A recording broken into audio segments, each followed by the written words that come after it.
আসসালামু আলাইকুম। আজকে আমরা এসেছি টাঙ্গাইলের গোপালপুর থানার হেমনগর জমিদার বাড়িতে। এটা জমিদারের পুরনো একটি বাড়ি। এটা ফ্রন্ট সাইড কত সুন্দর কারুকাজে আসলে জমিদার বাড়িগুলো নির্মিত হয়েছিল। এখন এটা পরিত্যক্ত অবস্থায় আছে। হেমনগরের জমিদার বাড়িটি এই অংশে ফ্রন্ট সাইডটাকে একটা নতুন ভবন সহ এটাকে ডিগ্রি কলেজ করা হয়েছে। ডিগ্রি কলেজটা প্রতিষ্ঠিত হয় 1988 সালে। খন্দকার আসাদুজ্জামান এমপি উনি গোপালপুর ভুয়াপুরের এমপি, উনি ভবনটি উদ্বোধন করে নতুন ভবনটি। এটা হচ্ছে হেমনগর জমিদার বাড়ি। বাড়ির সামনে বিশাল খেলার মাঠ, উপর দিকে আছে পুকুর। এই যে গেটটা দেখতে পাচ্ছেন, গেট দিয়ে বের হয়ে সামনে বিশাল বড় পুকুর।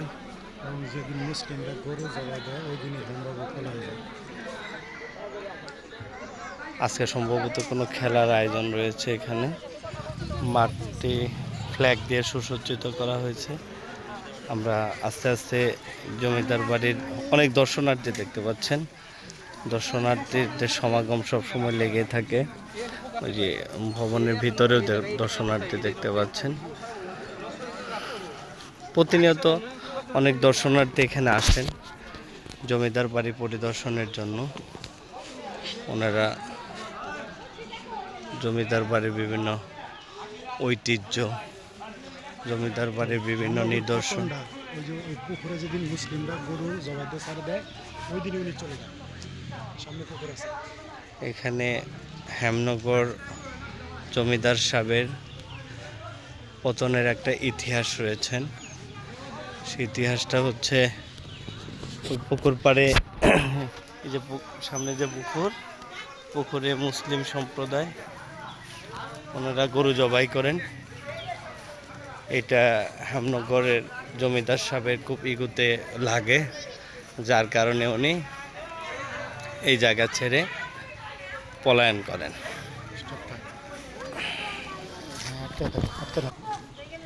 আমরা এখন প্রবেশ করছি জমিদার বাড়ির ভিতরে। এটা আরেকটা নতুন ভবন, কলেজের একটা নতুন ভবন। এটা কলেজের ফ্রন্টের গেট। আমরা আস্তে আস্তে জমিদার বাড়ির ভিতরে প্রবেশ করছি। এখন এটা পরিত্যক্ত অবস্থায় আছে।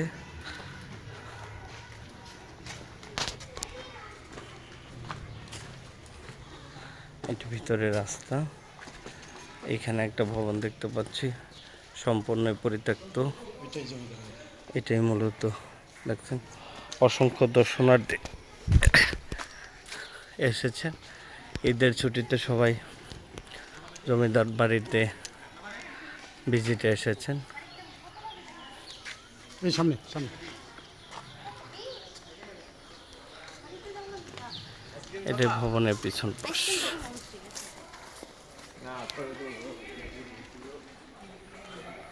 এই হচ্ছে জমিদার বাড়ির পরিত্যক্ত ভবনগুলো।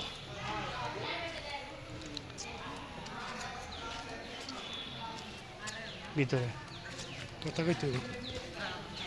আমরা আস্তে আস্তে জমিদার বাড়ির পরিত্যক্ত ভবনের ভিতরে প্রবেশ করছি। এখানকার যে কারুকাজগুলো ছিল, নকশা ছিল, সেগুলো ওই আস্তরগুলো উঠে যাওয়াতে সে কাজগুলো নষ্ট হয়ে গেছে।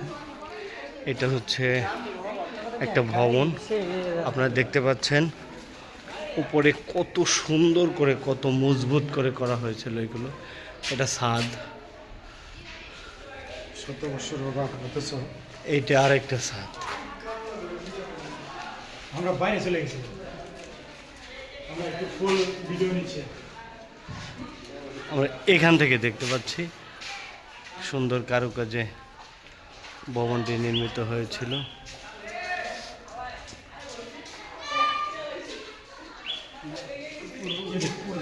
হ্যাঁ, এদিকে এইটা একটা একটা করে কক্ষ ছিল।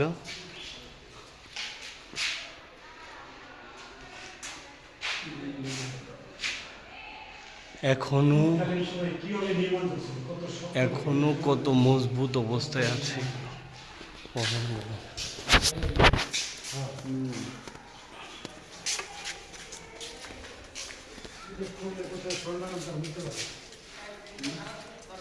বিশাল বড় জমিদার বাড়ি।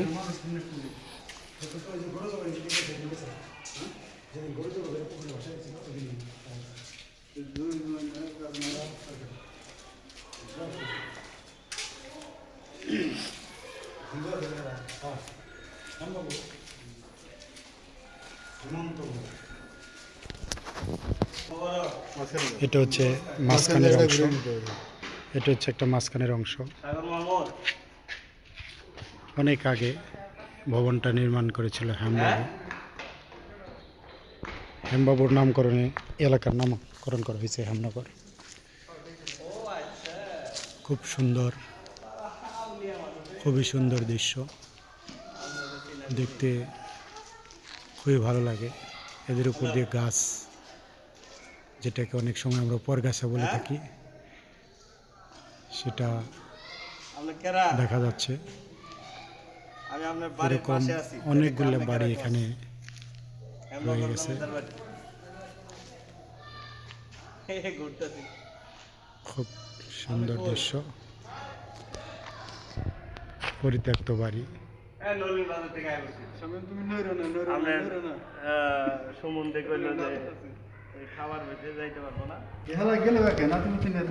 এটা ছিল আরেকটা অংশ, বাইট সাইড, মানে ভিতর সাইড, মহিলাদের জন্য খোলামেলা জায়গা।